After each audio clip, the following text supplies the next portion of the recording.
Magandang umaga rin sa iyo, Haji. No, para nga naman sagutin niyo yung katanungan, ito nga binabantay nating low pressure area, nandiyan pa yan sa may Pacific region at sa ngayon ay napakalayo pa naman ito sa ating bansa, no, para direkta makaapekto dito sa Pilipinas. Ito nga po yung namataan, dyan nga po yan sa may Pacific area at ayon nga po kay Pag-asa weather forecaster Glyza Escudar, ito nga po yung posibleng pumasok sa ating bansa pagsapit nga po ng Huwebes ng araw na po na yan. No? Ay, lilinawin ko lang po, no? Ito nga po hindi papasok sa bansa or rather papasok po sa Philippine Area of Responsibility. Magkaiba po yun. Kasi kapag Philippine Area of Responsibility, ibig sabihin dadaplis lang po ito dito sa linyang yon. At makaka-apekto nga po ito sa ating bansa pagsapit nga po ng Biyernes. Kung saan ito ay magpapaulan, dyan nga po yan sa may Eastern Visayas at ganoon din sa Eastern Mindanao. Pagsapit naman po ng Sabado, tatawid po yan. Dito po yan sa may Visayas region kung saan yan magdadala ng mga pag-ulan.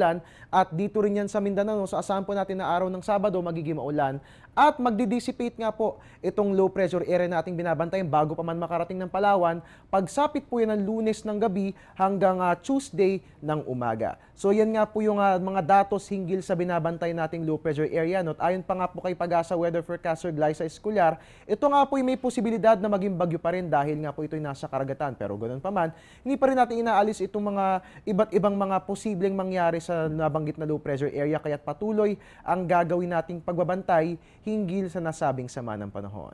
At yan pong latest hinggil sa binabantay nating low pressure area. Magbabalik po ang ating ulat panahon makalipas ang isang paalala. Teng, ang package. Ma'am, sabi ng Air 21 on the road na. Ano, Teng? Ang package. Ma'am, sabi ng Air 21 na receive na. Okay, very good.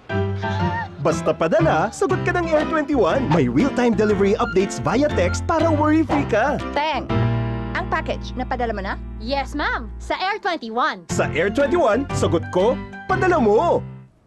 At yan po muna ang latest mula rito sa Pag-asa DOST. At your service po ni Weatherman, Nari Bayona, balik sa iyo, Haji.